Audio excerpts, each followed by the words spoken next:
बिस्मिल्लाहिर्रहमानिर्रहीम जी, आपका मेज़बान शकील हैदर आपकी खिदमत में हाजिर है और आप देख रहे हैं आपका पसंदीदा चैनल भगा फैक्ट्स। गुज़िश्ता रात ज़मान पार्क के अंदर जो रात गुजरी, जो लम्हात गुजरे, पाकिस्तान की तारीख के बदतरीन लम्हात थे कि रात के 3 बजे रेंजर्स ने वहां पर धावा बोला, वहां पर पुलिस गर्दी अरूज पर की गई और इमरान खान को गिरफ्तार करने के लिए जो 2 बड़े ऑपरेशन किए गए, यकीन जानिए कि ऐसा लगता था कि ये कोई पता नहीं बॉर्डर पार करके कोई और इलाका फतह करने जा रहे हैं। ये पाकिस्तान का अपना, लाहौर का अपना, ज़मान पार्क का अपना इलाका नहीं है, या ये लोग अपने नहीं है, ये किसी पराए मुल्क के हैं। और वो हशर किया गया कि पाकिस्तान की तारीख के अंदर ऐसा नहीं हुआ था। आप इंटरनेशनल मीडिया उठाकर तो देखें, पाकिस्तान के बारे में ऐसी ऐसी अजीबोगरीब खबरें शाया की जा रही हैं, पाकिस्तान के अमन के हवाले से ऐसी अजीबोगरीब खबरें शाया की जा रही हैं कि यकीन जानिए कि पाकिस्तान की दुनिया भर के अंदर बेइज्जती होकर रह गई है कि जी ये देखो, एक साबिक वजीर आजम को गिरफ्तार करने के लिए क्या कुछ किया जा रहा है। पूरी दुनिया का मीडिया ये खबरें चला रहे हैं कि पाकिस्तान के अंदर सियासी तौर पर मुकदमे दर्ज किए गए इमरान खान के खिलाफ, इमरान खान को गिरफ्तार करने के लिए, इमरान खान को पकड़ने के लिए, इमरान खान की जिंदगी छीनने के लिए कोशिशें की गई। और जब ये सब कुछ नहीं हो सका है, हर तरफ से जब सियासी तौर पर हर तरफ से जब जो कानूनी मामला होते हैं उनके ऊपर नाकामी हुई, तो फिर इमरान खान की जिंदगी छीनने के लिए अब इस हद तक आ गए हैं कि फिर रात को 2 ऑपरेशन हुए और फिर दिन को ऑपरेशन हुआ। इमरान खान ने एक तस्वीर लगाई जिसके बाद फिर इतना गुस्से में इजाफा हो गया कि उन्होंने फिर दूसरा ऑपरेशन शुरू कर दिया दिन के वक़्त, यानी कि दिन के वक्त में। रात को 2 ऑपरेशन तो नाकाम हुए, लेकिन फिर तीसरा ऑपरेशन शुरू कर दिया। वो तस्वीर कौन सी है वो भी मैं आपको बताऊंगा, और इमरान खान के साथ मामलात क्या करना चाहते हैं। बड़ी ही गंभीर सिचुएशन बनी हुई है, बड़े ही सख्त हालात बने हुए हैं। थोड़ी सी उसके बारे में मैं रियलिटी और ग्राउंड जो बातें हैं वो मैं आपको बताऊंगा। लेकिन उससे पहले हम सबको अल्लाह तबारक व तआला के हुजूर दुआ करनी है कि हमारे परवरदिगार इमरान खान के ऊपर सबसे मुश्किल तरीन वक्त आ गया, उसकी हिफाजत फरमा और इन दुश्मनों के शर से उसको महफूज रख, और इमरान खान की जो लोग हिफाजत कर रहे हैं अल्लाह तबारक व तआला उनको भी अपनी हिफ्ज़ अमान में रखा। अगर आप इस दुआ में शामिल होना चाहें तो कमेंट सेक्शन के अंदर आमीन जरूर लिख दीजिएगा, क्योंकि आप पाकिस्तान के मुस्तकबिल के लिए एक ऐसा वक्त आ चुका है कि जिसको डू और डाई का वक्त कहा जा सकता है कि करो या मरो। अगर अब इमरान खान को बचा लेते हो तो मतलब तुमने आने वाली नस्लों को बचा लिया, अगर अब इमरान खान को खो देते हो तो मतलब तुमने आने वाली नस्लों का जो रोशन मुस्तकबिल था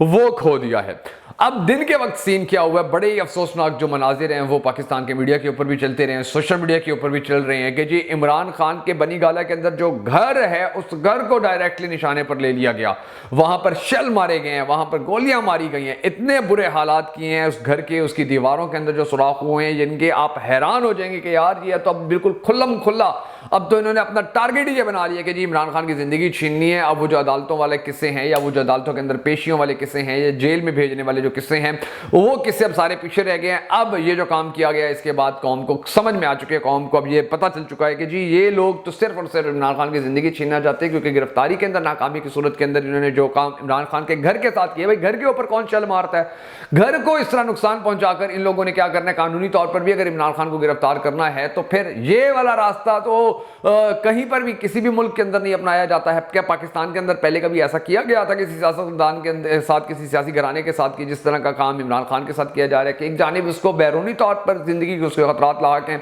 दूसरी जानिब यहां से भी उसकी कोशिश की जा रही है कि उसकी जिंदगी छीन ली जाए। और कहीं ना कोई से अब ये जो जितनी भी कार्रवाइयां की गई, जितनी भी ये कोशिश की गई है, कितनी अंधी गोलियां चलाई गई होंगी उसकी खिड़कियों की जानिब, उसके दरवाजों की जानिब, कहीं तो छुप कर बैठा होगा या कहीं तो होगा, कहीं तो उसको गोली लग जाएगी और उसके बाद इनका जो मिशन है या इनका जो टारगेट है वो अचीव हो जाएगा या इनका मिशन पूरा हो जाएगा। लेकिन मौत और जिंदगी अल्लाह तबारक व तआला के हाथ में है। जो रात कब्र में होती है वो बाहर नहीं हो सकती है, जो रिस्क का नवाला आपके मुंह में जाना होता है वो आपसे दुनिया की कोई ताकत नहीं छीन सकती। अल्लाह ताला ने इस दुनिया को चलाने के जो असूल बनाए हुए हैं उनमें भी ये असूल शामिल है कि जब तक अल्लाह की ज़ात नहीं चाहेगी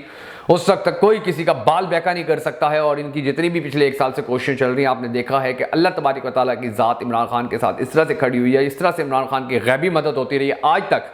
कि इमरान खान को नुकसान नहीं पहुंचा सके, इमरान खान का फायदा ही होता जा रहा है। और जैसे जैसे वक्त गुजरता जा रहा है, जैसे जैसे ये चाहते थे कि जी हमारी ज़्यादा से ज़्यादा हुकूमत ज़्यादा से ज़्यादा वक्त के लिए रहे, जो शहबाज शरीफ है ज़्यादा से ज़्यादा दिनों के लिए पाकिस्तान का वज़ीर आज़म रहे, इन्होंने अपनी इस ख्वाहिश को पूरा करने के चक्कर में अपनी सियासत का बेड़ा भी गर्क कर लिया, पाकिस्तान की मईशत का भी बेड़ा गर्क कर लिया, और पाकिस्तानी कौम की नज़रों के अंदर जब इदारों को भी बदनाम करवाने के लिए पूरी तरह काम कर रहे हैं कि हमारा तो सब कुछ रहा नहीं है, हमारी तो सियासत चली गई है, तो ये रेंजर्स को बुलवाकर अब इन इदारों को तो हम किसी न किसी तरह इनको तो मतनाज़ करने में अपना किरदार अदा करें। यानी कि ये सारा मामला ये कर रहे हैं पॉलिटिकली। और बुग़्ज़ क्या है, तकलीफ क्या है, वो सिर्फ और एक शख्सियत है, और वो शख्सियत है इमरान खान। इमरान खान को नहीं हरा सकें, इमरान खान को नहीं झुका सकें, इमरान खान को नहीं अपने घुटनों में ला सकें, इसीलिए अब इनकी मजबूरी बन गई है कि इमरान खान जिंदा रहता है तो इनकी सियासत खत्म हो गई है, इसलिए अपनी सियासत को जिंदा रखने के लिए इमरान खान को खत्म कर दो। और ये काम अब बड़े भरपूर तरीके से किया जा रहा है। मुराद सईद, शेख रशीद, कितनी मरतबा कह चुके हैं कि जी इसकी ज़िंदगी छीनने की इन्होंने मुकम्मल तैयारी की हुई है, मुकम्मल प्लान बनाए हुए हैं। इमरान खान ने भी ये कहा हुआ है कि जी मेरी ज़िंदगी छीनने के लिए प्लान में पहले तो जो फ्लॉप हुआ एक और प्लान बनाया गया, वो उसके ज़रिए मेरी ज़िंदगी छीनने की कोशिश की जाएगी। यानी कि अब आप अंदाज़ा लगा लीजिए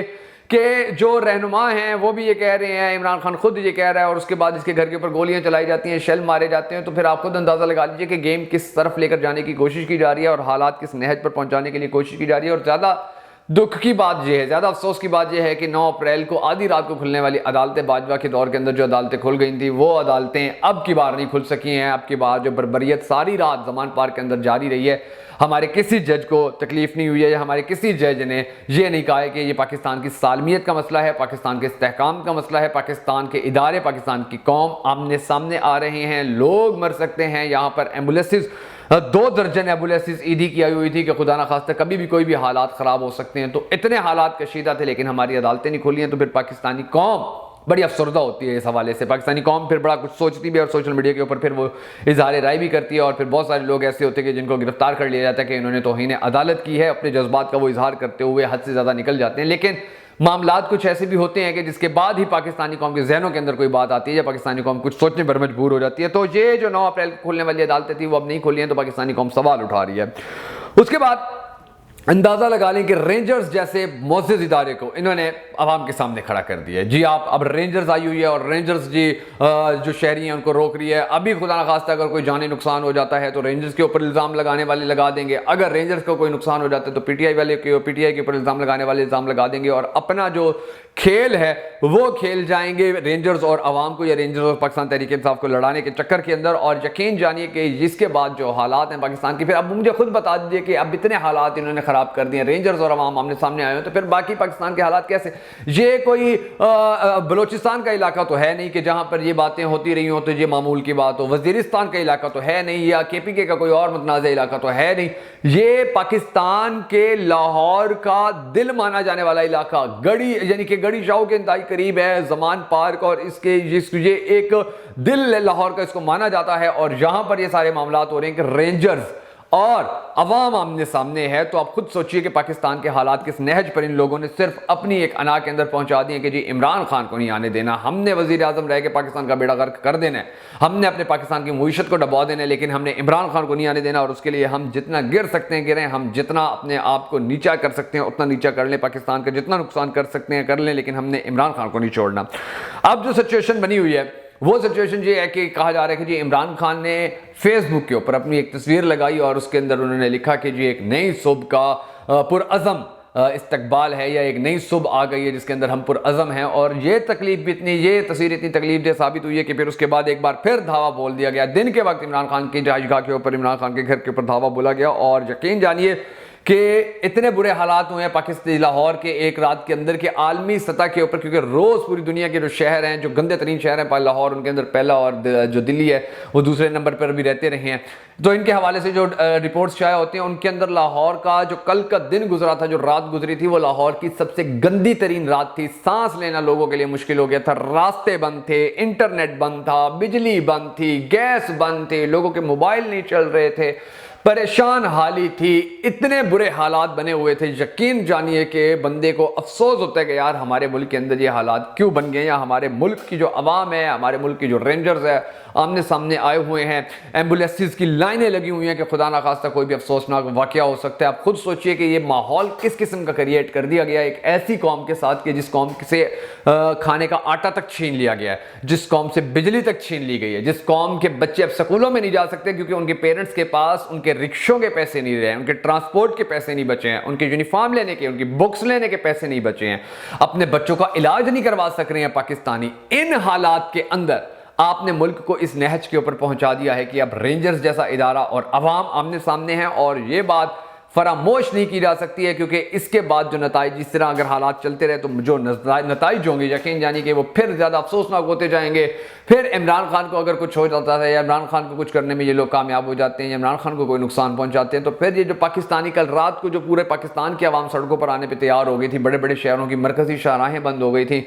फिर पाकिस्तान को ये किसी साने की तरफ लेकर जाने की कोशिश कर रहे हैं हमारे ये सियासतदान, वो सियासतदान के जिन्होंने हमेशा से पाकिस्तान को लूटा था, पाकिस्तान को खसूटा था। इनको कोई फर्क नहीं पड़ता कि पाकिस्तान किस नहज पर पहुंच जाएगा। इनकी जायदादें, इनकी दौलत, इनके सारे कारोबार दूसरे ममालिक में हैं, इनके सारे पैसे स्विस बैंकों के अंदर है। पाकिस्तान के बैंक भी डूब जाएं तो इनको कोई फर्क नहीं पड़ता है। लेकिन पाकिस्तान का जो मुस्तकबिल है अब वो एक ही शख्सियत के साथ जुड़ा हुआ है जिसका नाम इमरान खान है। अल्लाह तबारक व तआला इमरान खान को हमेशा कामयाब रखे, हमेशा अपनी हिफ्ज़ अमान में रखे। और हमारे जो सियासतदान है या हमारी जो अदलिया है वो भी इस बात को समझ दें कि पाकिस्तान के हालात किस नहज पर पहुंच चुके हैं, और अगर अब भी एक्शन ना लिया गया तो फिर ये हालात मज़ीद कितने ज़्यादा ख़राब हो जाएंगे।